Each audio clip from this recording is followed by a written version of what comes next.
versículo. Está lá em Jeremias, capítulo 33, versículo 3.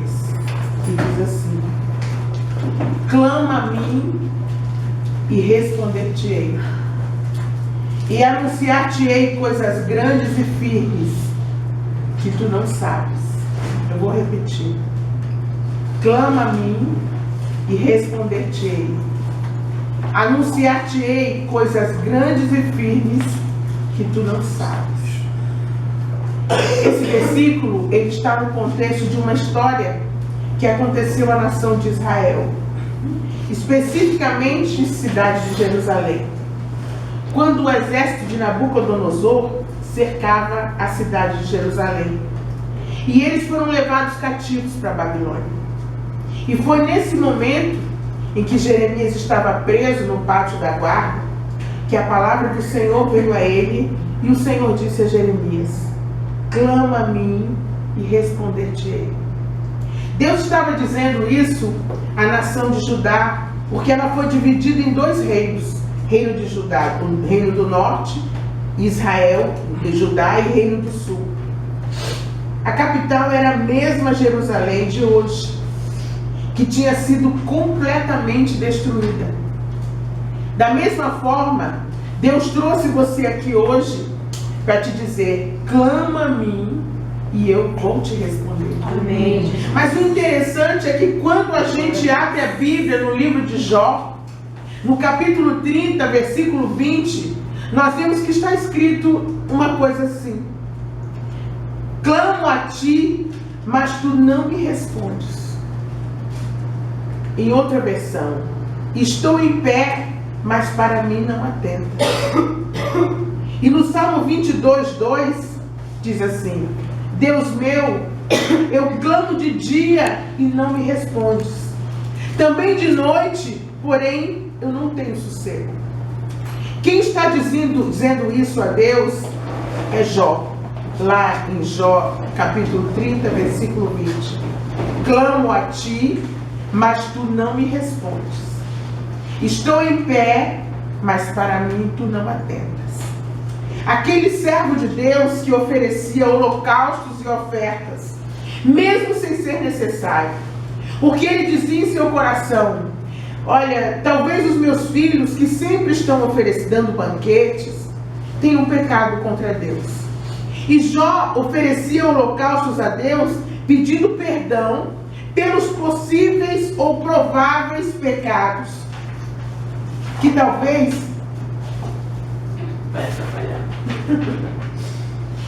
os filhos dele pudessem ter cometido. Então chegou um momento na vida de Jó, quando ele perdeu tudo, e ele veio a Deus e disse: olha, Deus, eu clamo a ti, mas tu não me respondes. E Deus disse a Jeremias: clama a mim e responder-te-ei. Olhando esses dois versículos, talvez a gente possa pensar: mas existe uma contradição. Deus manda clamar, e agora alguém que tem a fé de Jó clama e não recebe. Ele diz que não recebe resposta. Hoje nós vamos procurar entender um pouco a respeito desses dois versículos. Em primeiro lugar, eu queria entender, junto com os irmãos, procurar entender o significado desse termo clamor ou clamar. Cara ou quara. Chamar por alguém, bradar, gritar, proclamar, chamar alto na tentativa de conseguir a atenção de alguém. Esse termo aparece mais de 700 vezes na Bíblia. Clamar é suplicar. A definição de clamar é gritar em voz alta, implorar, rogar. Clamar é o oposto de louvar. Porém, o clamor, assim como o louvor, os dois são dois caminhos super importantes que o homem tem para chegar a Deus. O salmista que diz: a minha alma louva ao Senhor, porque está cheia de alegria. Mas Davi também exclamava ao Senhor quando ele estava triste e angustiado, quando ele estava atribulado. Clamar é a maneira oposta ao louvor de se chegar a Deus. O louvor verdadeiro é a expressão de gratidão do corpo, alma e espírito ao Criador. Porém, o clamor verdadeiro é a expressão de desespero do corpo, da alma e do espírito para se chegar a Deus, na tentativa de se chegar a Deus. Hoje nós vamos ver algumas lições práticas de como é que essa coisa chamada clamor funciona. Nós clamamos em 3 diferentes situações e Deus responde a 3 diferentes grupos e Ele responde de formas diferentes. E aí vem a pergunta: mas e se a resposta não vem quando nós queremos? O que é que está acontecendo? Nós também vamos falar sobre isso, porque a resposta não vem quando queremos ou da forma como nós esperamos. Nós clamamos e às vezes pedimos coisas específicas a Deus. Por que a resposta não vem assim? Nós clamamos a Deus quando nos encontramos em diferentes situações, e nós vamos analisar apenas 3 delas. Em primeiro lugar, nós clamamos a Deus quando nos tornamos cativos de algo ou de alguém, por escolha ou por opção. Exemplo: o povo de Israel estava na terra prometida. José foi para o Egito levado por mercadores ao ser vendido. José agora interpreta sonhos e interpretou os sonhos de Faraó.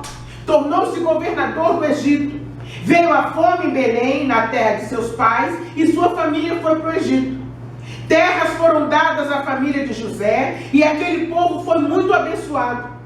Muitas vezes nós somos abençoados em lugares que nós não esperamos e nem pensamos. Não reclame. Assim como foi com o povo judeu, assim Deus vai fazer comigo e com você. Ele vai te abençoar em lugares que você menos espera ou pensa, porque Deus é um Deus de surpresa. Os planos de Deus não são os nossos planos. Deus não raciocina como nós. Com o passar do tempo, José morreu. Aquele faraó que recebeu José, que recebeu o pai de José com a família toda, ele morreu. E as coisas mudaram. Vieram outros governos. E agora? O que foi que aconteceu? O povo tornou-se escravo. A família de José se tornou escrava ali, porque estava naquele lugar por muito tempo. Eles foram para o Egito porque houve fome na terra deles e em toda a terra. E apenas no Egito, por causa do governo de José, havia comida. Esse tempo havia acabado há muito e eles continuavam lá. Existem momentos em nossas vidas que nós devemos dar um basta. Chega. Temos que mudar a situação. O povo estava ali fazendo massa para deuses estranhos no Egito.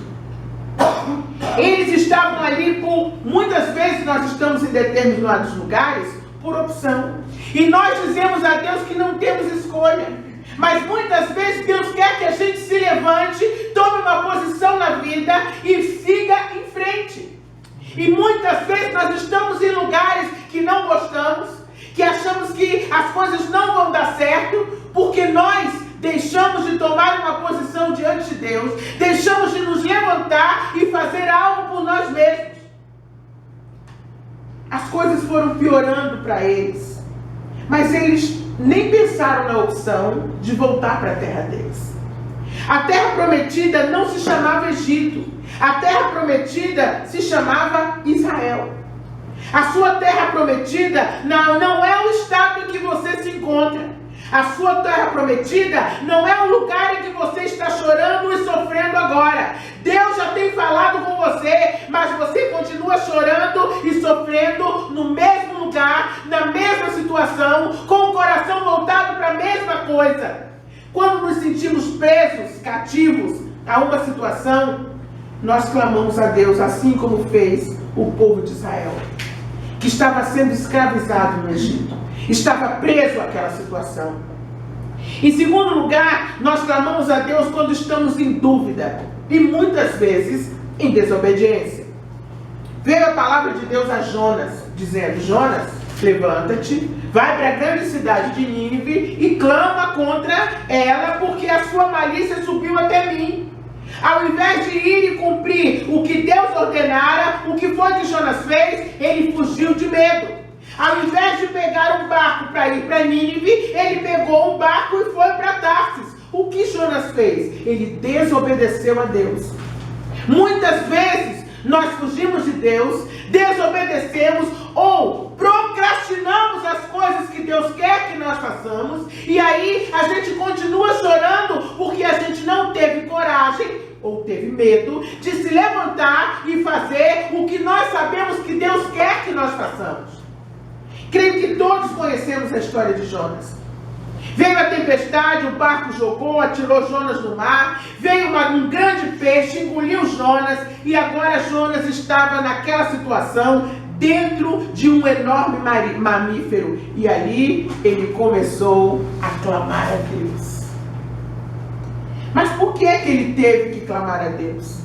Porque ele estava em desobediência a um mandamento de Deus, a uma chamada de Deus. Por que será que você está se sentindo assim, sem saída?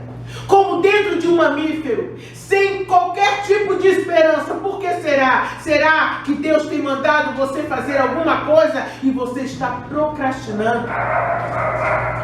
Se você está aqui hoje se sentindo como Jonas, preso, sem ter como sair de uma situação, seja lá por que motivo, o Espírito Santo está aqui para te dizer: volta para o caminho, ouve a voz de Deus, não procrastine mais. Deus quer usar a sua vida, é melhor obedecer do que sacrificar. Para de tanto jejum, de tanta oração, de tanta coisa, e obedeça. É melhor obedecer do que sacrificar.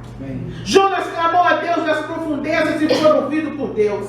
Você pode fazer o mesmo hoje. Se a sua situação é decorrente de desobediência ou de procrastinação, Deus está dizendo para você: eu quero te levantar, eu quero fazer, eu quero que você tome a posição. E se você está procrastinando, é sempre tempo de voltar e fazer a vontade de Deus.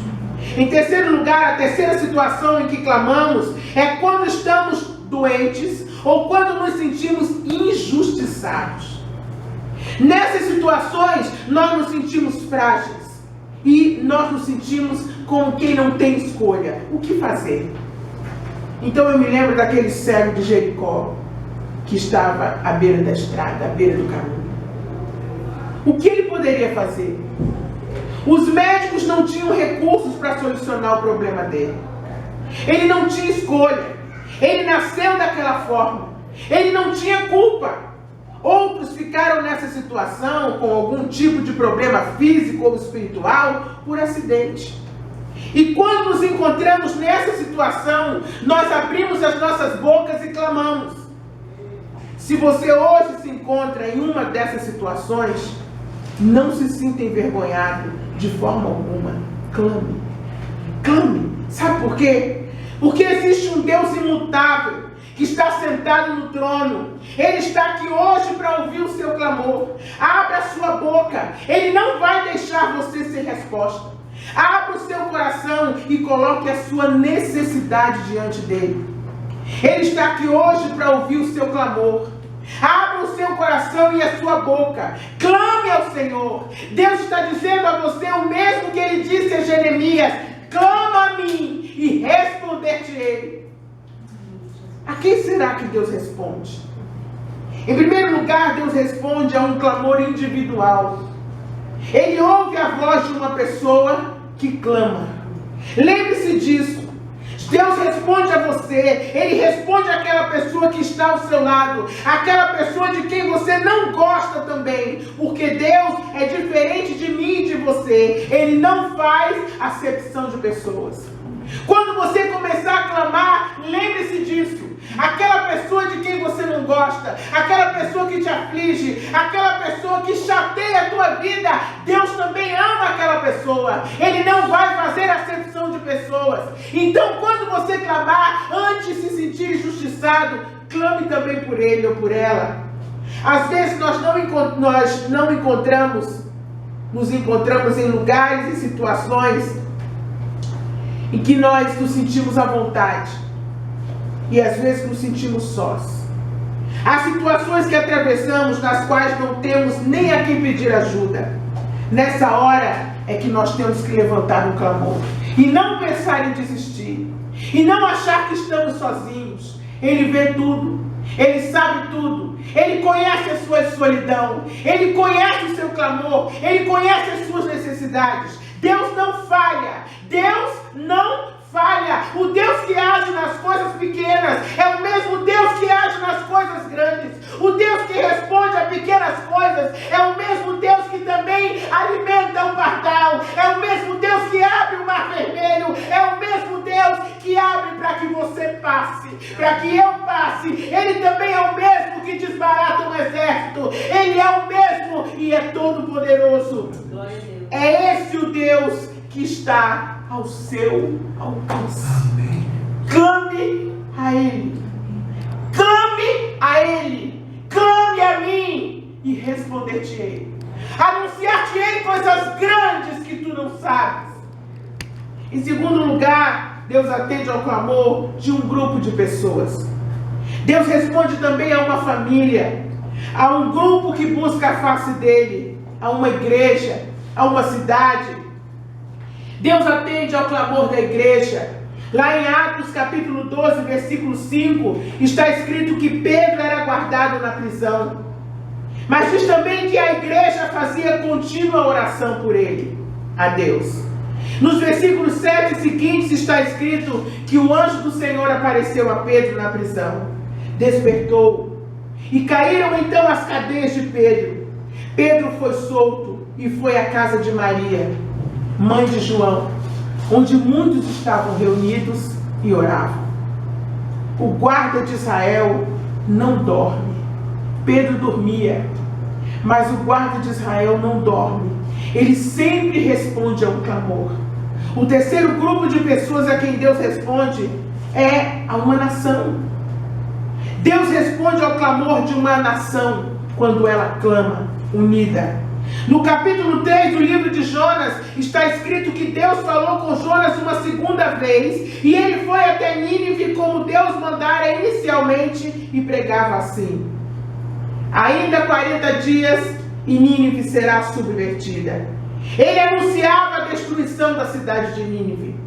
Mas os homens de Nínive creram em Deus e proclamaram um jejum, vestiram-se de panos de saco, e essa palavra chegou aos ouvidos do rei de Nínive, que se levantou do trono, assentou-se sobre a cinza e clamou a Deus.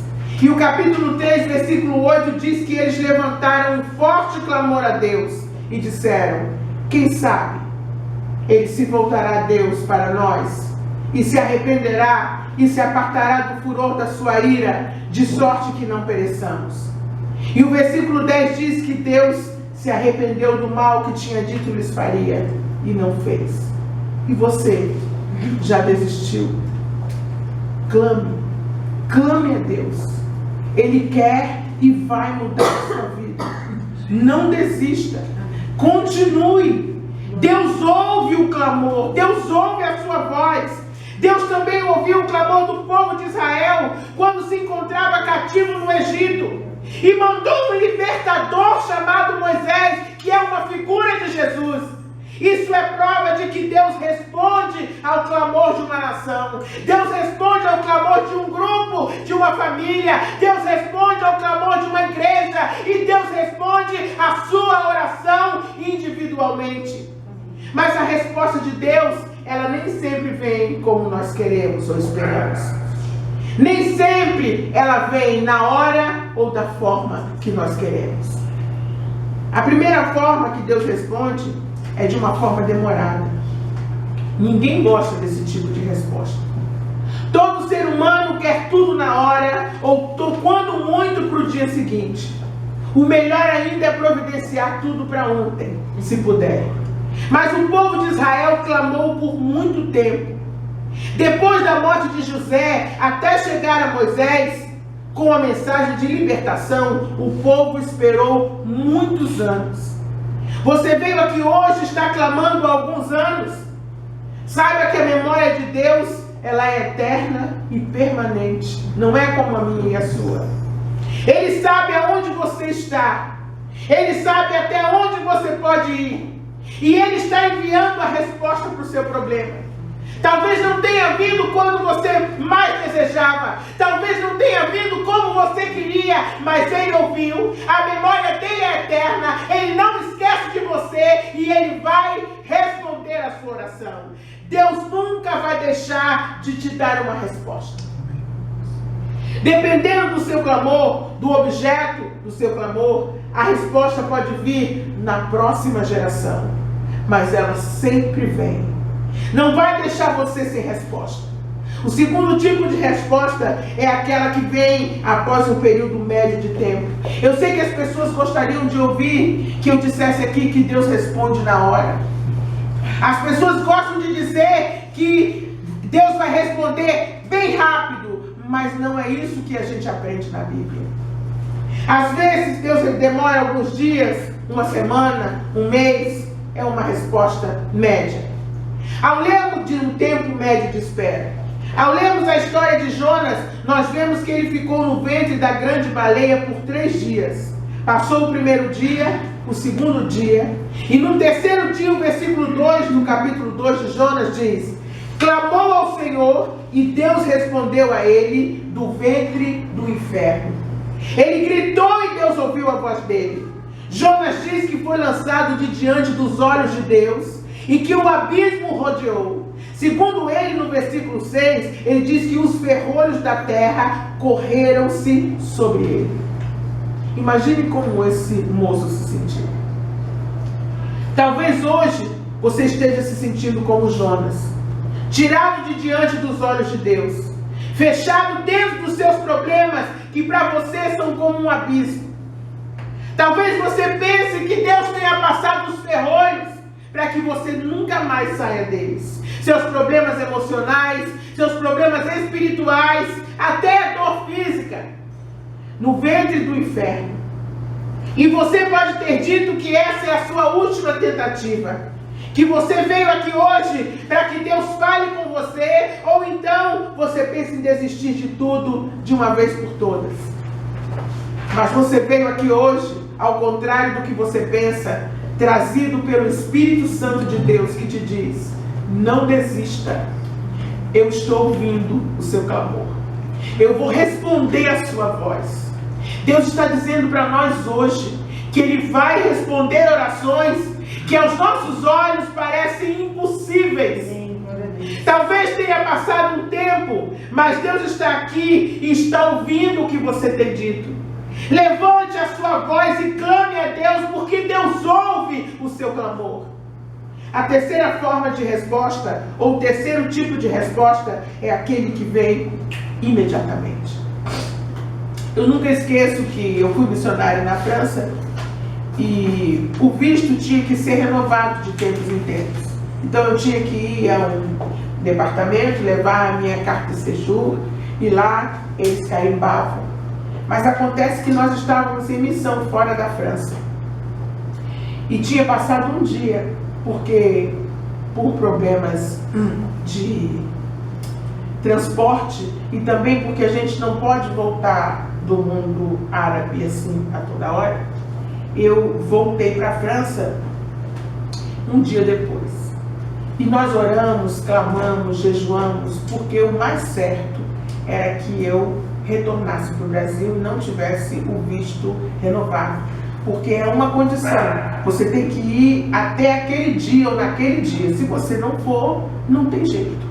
Você, quando tira o visto, você, naquela época, né? Você sabia que ou acontecia assim, ou você voltava. Então, quando eu fui, eu já fui com todas as malas, com tudo arrumado, porque poderia ser que eu voltasse. Então eu fui, nós oramos, clamamos, e a pessoa disse: não tem jeito, não tem como.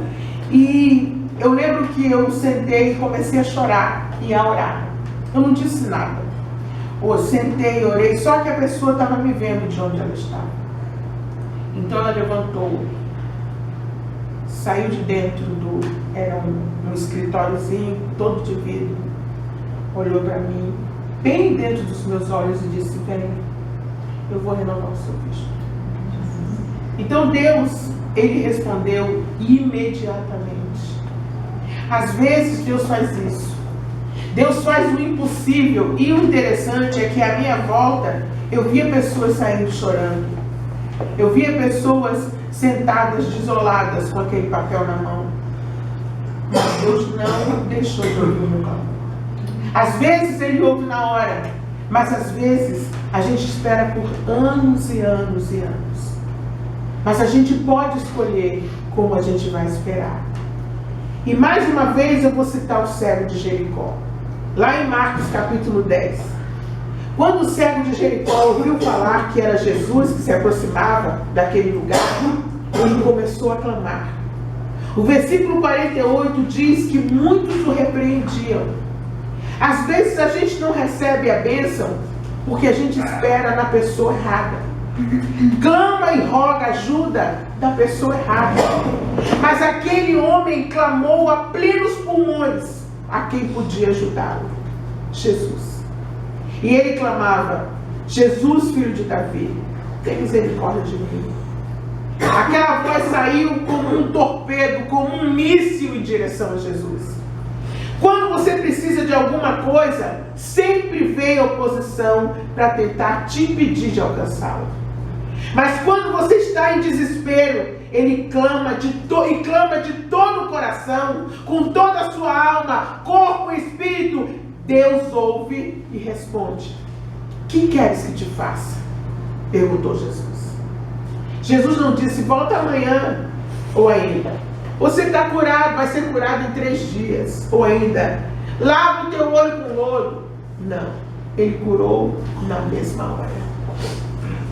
Às vezes Deus demora a responder, às vezes a espera é média, às vezes Ele responde na hora, mas Ele nunca vai deixar de te responder. Ele nunca vai deixar de agir em seu favor. Ele nunca vai te abandonar. Ele nunca vai te deixar sozinho. Ele nunca vai deixar você à mercê do nada. E se a resposta não vem quando nós queremos, o que fazer? Nós aprendemos que às vezes nós não recebemos porque clamamos a pessoa errada. Isso acontece. O capítulo 5 de Êxodo nos mostra que o povo de Israel clamou a pessoa errada. Diz assim, Êxodo 5,15: pelo que foram os oficiais dos filhos de Israel e clamaram a Faraó, dizendo: por que fazes assim a teus servos? Não peça nada a quem não pode resolver o seu problema. Lembre-se de quem é que pode verdadeiramente te ajudar. Não clame a pessoa errada. Chame a Jesus e Ele vai te responder. Peça a Ele e Ele vai agir em seu favor. Em segundo lugar, pode acontecer de nós não termos resposta quando queremos e como esperamos. Quando isso acontece, é porque muitas vezes estamos sendo provados. Jó clamava e nada de resposta. Jó clamava e não sabia que Deus estava fazendo um teste com o diabo para provar que aqui na terra ainda existem homens e mulheres fiéis a Deus. Amém. O teste pelo qual você está passando hoje, talvez você não entenda, mas é porque você precisa ser promovido a outro patamar espiritual. Então você está passando por um teste e talvez você ache que Deus não está te ouvindo e nem te vendo, mas Ele está ouvindo e vendo. E quando Ele responder a sua oração, você vai passar para um outro patamar. Deus não falha. Após ser provado e aprovado, quando você menos esperar, você vai estar lá onde você deseja. Jó disse que antes ele conhecia Deus porque ele ouvia falar de Deus. Mas agora, depois de ser provado, ele diz que verdadeiramente ele o conhece. Ainda uma terceira e última possibilidade, eu já estou acabando. Se a resposta não vem quando nós esperamos que ela venha, ou da maneira ou forma como nós esperamos ou queremos, é porque Deus tem um livramento da sua vida. Amém. Havia uma certa irmã Maria que morava pertinho da igreja. Ela ia a pé para a igreja todos os dias. E ela levantava e todos os dias ela limpava a igreja, arrumava a igreja, cantava no coro. Enfim, ela fazia tudo dentro da igreja. Ela amava ir para a igreja. Um dia, aquele apartamento dela era alugado. Um dia, o dono disse, olha, eu vou vender esse apartamento. Então a senhora vai ter que sair. E ela começou a chorar e a clamar e a implorar a Deus, Senhor, eu não estou entendendo. É perto da igreja, eu vou a pé na sua casa, eu sirvo ao Senhor aqui. O que o Senhor quer fazer de mim? Então ela orou, juntou as irmãs de oração e clamou. Mas acontece que não teve jeito. Ela teve que mudar. Então ela mudou num dia. Não ficou muito mais longe para onde ela mudou, não, mas ela andava mais um pouquinho. E ela ficou muito triste. Mas mesmo assim, ela louvou a Deus, mudou e disse, Senhor, graças a Deus, porque eu ainda posso ir para a sua casa. 2 dias depois que ela mudou, houve um incêndio naquele lugar. E todo o prédio dela pegou fogo. Houve uma explosão muito grande. E muitas pessoas morreram dormindo, porque era noite. E naquele dia, a irmã entendeu o motivo da mudança. E apesar da tristeza e do incômodo, ela percebeu que era um livramento de Deus. Deus não respondeu a ela exatamente como ela queria. Em Lucas 18:7 diz assim, e Deus não fará justiça aos seus escolhidos, que clamam a Ele dia e noite, ainda que tardio para com eles. A resposta de Deus pode não ser imediata, mas ela virá. E ela vai lavar a sua alma, porque a justiça de Deus transforma trevas em luz. Uma luz que nunca se apaga. Deus vai ouvir o seu clamor, porque Ele não deixa ninguém sem resposta. Amém. Vamos levantar um clamor juntos, agora ao final dessa mensagem. E em seguida vamos louvar a Deus juntos. E os alicerces do inferno serão sacudidos. Então Deus vai enviar os seus anjos para trabalhar em nosso favor. Vamos clamar, irmãos. E Deus vai ouvir a sua voz. Apresente agora algo para Deus que te aprisiona, que te incomoda, que te entristece, que muitas vezes você não entende por que ainda não recebeu resposta. Mas nós vamos clamar. E depois vamos orar a Deus. Jesus querido, muito obrigada, Senhor. Nós te apresentamos agora, Senhor, essa situação, Senhor, que faz com que nós nos sintamos, Senhor, com os ferrolhos passados por fora, Senhor, presos e acorrentados a ela. A tua palavra diz, Senhor, que tu és o libertador, Senhor. Liberta o teu povo de toda e qualquer situação, Senhor, que possa vir a desanimá-lo, Senhor, a entristecê-los, ó Pai querido. Glorifica o teu nome, Senhor. Estende a tua mão poderosa sobre nós agora, Senhor. Que a tua mão, Jesus querido, possa ser estendida sobre nós, Senhor. Que a tua misericórdia nos alcance, Senhor. Pai, muito obrigado, Pai. Quando tu mandas que nós façamos um clamor, Senhor, é porque tu queres responder, Senhor. Não a resposta demorada, Pai, mas tu queres mostrar, Senhor, o teu poder, a tua glória, a tua misericórdia, Senhor. E nós te louvamos desde já por isso, porque sabemos, Senhor, que os teus olhos estão voltados para esse lugar, os teus ouvidos estão atentos à nossa voz, Senhor. E te agradecemos em nome de Jesus.